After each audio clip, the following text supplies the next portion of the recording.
কোচবিহারের ৬টি বিধানসভার ৬ জন বিধায়কের নামকরণ দিয়ে কোচবিহারের প্রত্যেকটি পৌরসভায় একটি করে রাস্তা তৈরির আবেদন কোচবিহার জেলা তৃণমূল কংগ্রেস চেয়ারম্যান গিরীন্দ্রনাথ বর্মনের। বৃহস্পতিবার কোচবিহার পৌরসভা আমিনা আহমেদকে স্মারকলিপি প্রদান গিরীন্দ্রনাথ বর্মনের। বৃহস্পতিবার কোচবিহার পৌরসভায় সাংবাদিক বৈঠক করে গিরীন্দ্রনাথ বর্মন সেখানে তিনি জানান, কোচবিহারের পৌরসভাগুলিতে পুরনো ঐতিহ্যময় ইতিহাসকে স্মরণ করে রাখতে ১৯৫২ এবং ১৯৫৭ সালের প্রথম বিধায়কদের নামে একটি করে রাস্তা তৈরির আবেদন জানাচ্ছেন। প্রত্যেকটি পৌরসভাকে সেই মোতাবেক কোচবিহার পৌরসভার পৌর এলাকার একটি রাস্তা মজির উদ্দিন আহমেদের নাম করে নাম করার জন্য তিনি বর্তমান ভারপ্রাপ্ত পৌরপতি আমিনা আহমেদকে প্রস্তাব জানালেন। এই বিষয়ে ভারপ্রাপ্ত পৌরপতি আমিনা আহমেদ জানান দিলেন,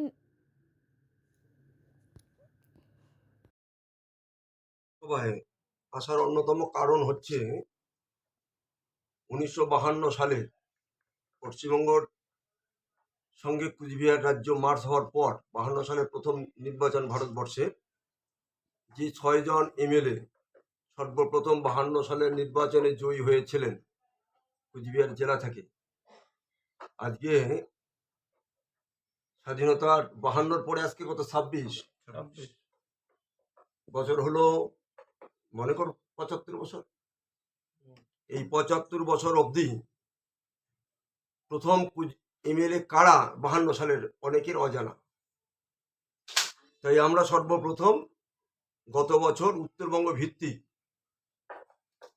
পুণ্যভূমি খলিশামারি পঞ্চানন বর্মা মেমোরিয়াল ডেভেলপমেন্ট ট্রাস্টের উদ্যোগে আমরা একটা উত্তরবঙ্গ ভিত্তিক কনভেনশন করেছিলাম মাথাভাঙ্গায়।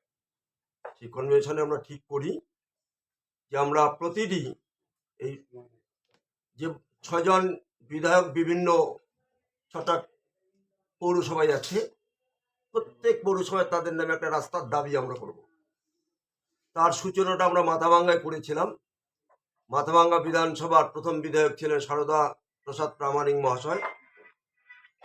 তার নামে একটা রাস্তা আমরা ১লা জানুয়ারি উদ্বোধন করেছি। মাথাভাঙ্গা পৌরসভা সেটা অনুমোদন করেছেন, ওদের নেতৃত্বে সে রাস্তা উদ্বোধন হয়েছে। তাই এবার আমরা দ্বিতীয় পদক্ষেপ কুচবিহার পৌরসভা। এই কুচবিহার পৌরসভার যার নামে আছে সেই সময়ে তুফানগঞ্জ বিধানসভায় 2টা বিধায়ক ছিলেন, 2টা সিট ছিল, 2টা। কুচবিহার তখন সিট হয়নি।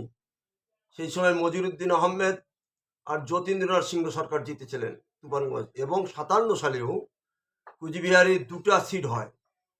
মজিরুদ্দিন আহমেদ মহাশয় আর ছিলেন সতীশচন্দ্র সিংহ সরকার।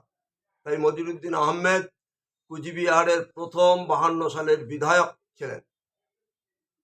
তাই আমরা কুচবিহার পৌরসভার কাছে আপিল দ্রুত তার কাছে আপিল রাখবো, কুচবিহারের যে কোনো একটি রাস্তা,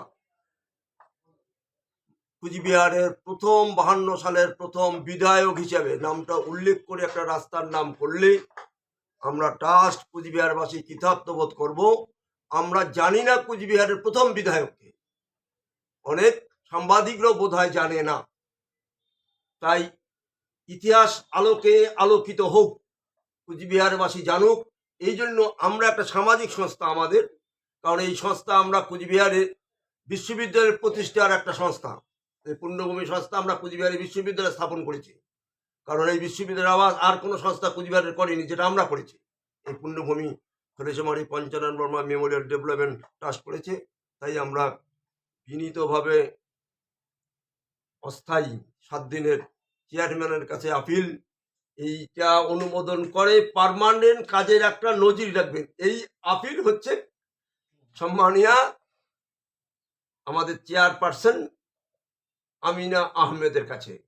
আর এই তথ্যটা আপনাদের আমি জানিয়ে রাখি, আপনাদের মধ্যে প্রচারিত হোক। আমি গৌরীর ওখানে পাঠিয়ে দিয়েছি ৬ জন বিধায়কের নাম, সুকান্ত বাবুর কাছে পাঠিয়ে দিয়েছি, গৌরীর প্রশ্ন বেশি। আশা করি এই সাংবাদিক সম্মেলনের মাধ্যমে আমি 6টা পৌরসভার 6 জন প্রথম বিধায়ক যতীন্দ্রনাথ সিংহ, মজিরুদ্দিন আহমেদ, দিনহাটার সতীশ সিংহ, উমেশ মণ্ডল আর মেখলিগঞ্জের সত্যেন্দ্র প্রসন্ন চট্টোপাধ্যায়, এই কয়টি পৌরসভা তাদের নামে একটা করে রাস্তা করে ইতিহাসের একটা সূত্রপাত করুক, এই আপিলই রাখছি ট্রাস্টের পক্ষ থেকে। বললাম দাদা সে ঠিক আছে। কিভাবে দেখছেন বিষয়টা, কি সিদ্ধান্ত নেবেন? না, আজকে গিরিন্দা এসে চিঠিটা দিলেন, সত্যি খুব প্রশংসা করছি আমি গিরিন্দার। খুব ভালো উদ্যোগ। সত্যিকারই 52 সালে আমরা কুচবিহারবাসী জানি না যে আমাদের কয়জন বিধায়ক ছিল এবং তাদের নাম। আমি আশা রাখছি আপনাদের কাছে, সাংবাদিক বন্ধুদের কাছে, তারা সত্যি এইটা ভালো করে জানাক। প্রত্যেকটা মানুষ কুচবিহারবাসী যেন জানতে পারে আমাদের 52 সালে যারা বিধায়ক ছিল, যখন তাদের নাম যখন আমরা জানতে পেরেছি, আমি নিশ্চয়ই গিরিন্দার এই প্রপোজালটা 100% করে দেবো। কেননা এটা একটা ঐতিহাসিক বলা যেতে পারে। তার কারণ হচ্ছে 52 সাল যখন ছিল তখন তো হয়তো আমাদের জন্মও হয়নি। তো আমরা কুচবিহারবাসী যখন জানতে পারছি, তাদের সম্মানার্থে, তাদেরকে মনে রাখার জন্য, তাদেরকে সম্মান করার জন্য আমরা নিশ্চয়ই এই প্রপোজালটা গ্রহণ করব এবং আমরা একটু দেখে নেব কুচবিহারের কোন রাস্তাটার নাম দেওয়া যেতে পারে। কেন এক্ষুনি তো বললেই এক্ষুনি তো আমরা না জেনে বা না দেখে আমরা বলতে পারি না। আমরা প্রপোজালটা গ্রহণ করলাম এবং খুব শীঘ্রই আমরা দেখে নিয়ে যে রাস্তাটা আমাদের নাম নেই বা যেটা দিলে সুবিধা হবে, সবাই জানতে পারবে, সেটা আমরা করি। এটা কি দিদি 21 তারিখে আগে করবে?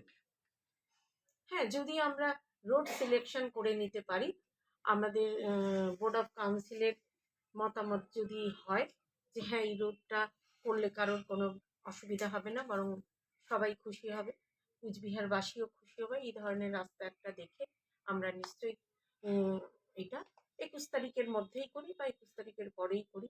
চেষ্টা করব আমি 21 তারিখের মধ্যেই করতে। যদি না হয় 21 তারিখের পরে করতেও আমাদের কোনো অসুবিধা নেই। আমরা বোর্ড অফ করে দেব। কাউন্সিল এটা নিয়ে আলোচনা করবেন।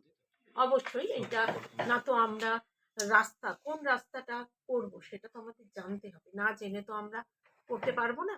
সুতরাং আমরা জেনে আমরা নিশ্চয়ই রাস্তার মানে এত ভালো উদ্যোগ, আমি এই জন্য আমাদের গিরিন্দাকেও ধন্যবাদ জানাচ্ছি যে গিরিন্দা এই উদ্যোগটা নিয়ে প্রত্যেকটা পৌরসভায় যদি একজন করে এমএলএর নাম দেন, একটা রাস্তার নাম দেন, তাহলে আমরা কুচবিহারবাসী আমরা সবাই জানতে পারবো। এই জন্য এই উদ্যোগটা নেওয়ার জন্য আমি গিরিন্দাকে ধন্যবাদ জানাচ্ছি। ঠিক আছে।